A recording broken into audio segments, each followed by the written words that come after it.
5 sensories value strength in 6 sensories. What do I mean by this? If you're struggling to get yourself heard by a 5 sensory as a 6 sensory, you're trying to articulate what you want, and the 5 sensory is ignoring you, that means they've lost respect for you. And why is that? So we have high degrees of empathy, kindness, generosity as 6 sensories, but if we're not careful, if we employ these qualities the wrong way, we can appear like a doormat to the 5 sensory. And this is not a good thing for either of us. Not good for us as 6 sensories, not good for them as 5 sensories. As we become too generous as 6 sensories, and we allow 5 sensories to get away with bad behavior, it's kind of like giving candy to a spoiled child. What do you think is going to happen? In the society that we're living in, 5 sensories are extremely spoiled, now more than ever. We are hyper accelerated, hyper hopped up on information, hyper logical. Everybody's reading on the internet what to do and what strategies to employ. And to a certain extent, like, it's okay to have information. It's okay to be logical. I'm not trying to poo-poo on them and say that it's a bad way to be logical. But we are so hyper logical that somewhere along the way, with all the technology and the logic, we have lost our empathy and our heart and the people that have it.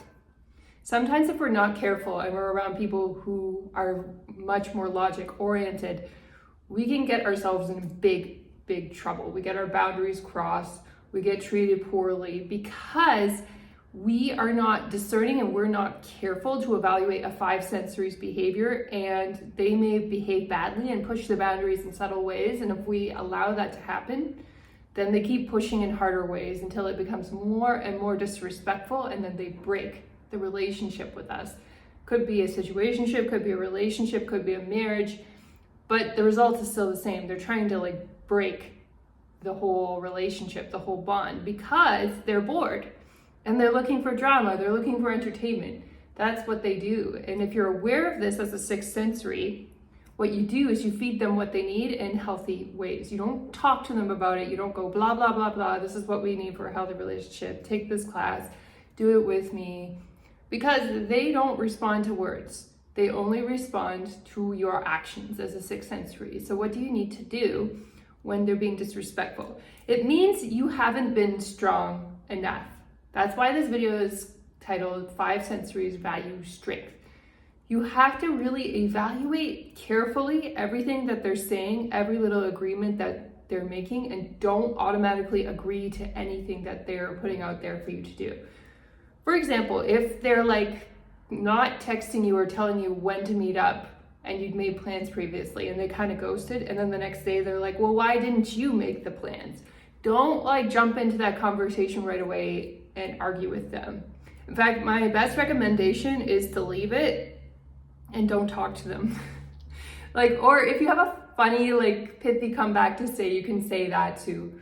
But actually, you can just let it be and don't engage with them when they're behaving like that, and give them some space if they're complaining. Also, let's say, for example, they're like, well, I'm really tired and I don't want to go out and do anything. Be careful. Be very careful with this. It sounds very reasonable. It sounds like they could have had a hard day, but if they're saying, oh, I'm going to be tired on this day and therefore I don't want to do anything, things that 5 sensories say can sound very logical, common sense. What you need to do though is read between the lines. What are they actually saying when they're saying they're tired and they just want to stay in and watch TV?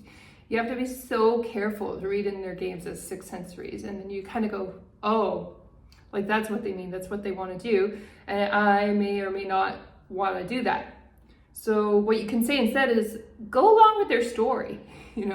They're saying they're tired, be like, oh, you poor thing, you're so tired. I'm going to let you rest until you're ready to go out to do something, and take your time.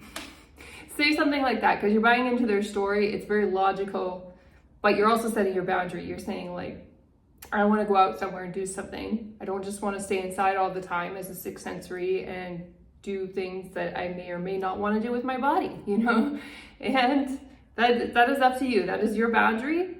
But have a few lines, and if you're not sure what to say to a person, take your time. You don't always have to respond to a text quickly. If you want to get coaching or assistance, you don't know how to respond to something, you don't know if it's a logical or reasonable request, take your time, go slow. You don't have to respond to things immediately or agree to things very quickly. And that way, when you respond, you're going to respond in a way that serves you as a sixth sensory. So as sixth sensories, we don't want to have these people in our lives who are kind of flaky. They enjoy our intimacy or our company when they're bored, and then when a big event comes along, they don't care.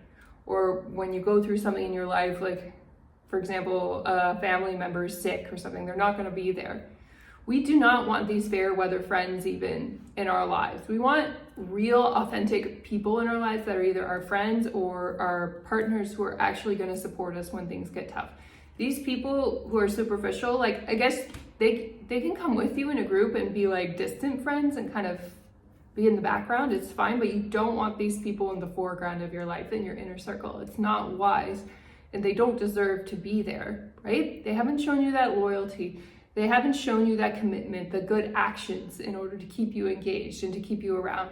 So don't just buy into anything that they're saying right off the bat. Take your time and think it through logically and think it through calmly. Don't react to anything in the moment either. If they're accusing you of doing something, just be very chill about it. Five sensories respond to strength. So if you set your boundaries and you follow through with action to protect yourself, you don't see them anymore when they're not treating you properly. You don't talk to them, you don't engage with them if you suspect that they are not behaving at their best. They understand that and they will respect you for it, and either they will step up their behavior or they will leave you alone. And even if they leave you alone, that's good, because you can make room for your true friends and your true partners and the real loves of your life when they back off. You know what annoys me the most about five sensories? It's they want to fake and pretend that they're your best friend and they really want your attention all the time, but they're not willing to show with actions that they're committed to you.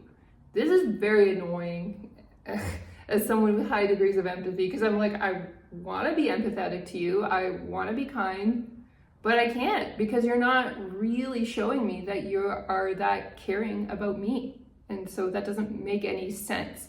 You might think, well, what if you love unconditionally? Well, that's a nice concept, but it doesn't really work in these kinds of relationships. Why?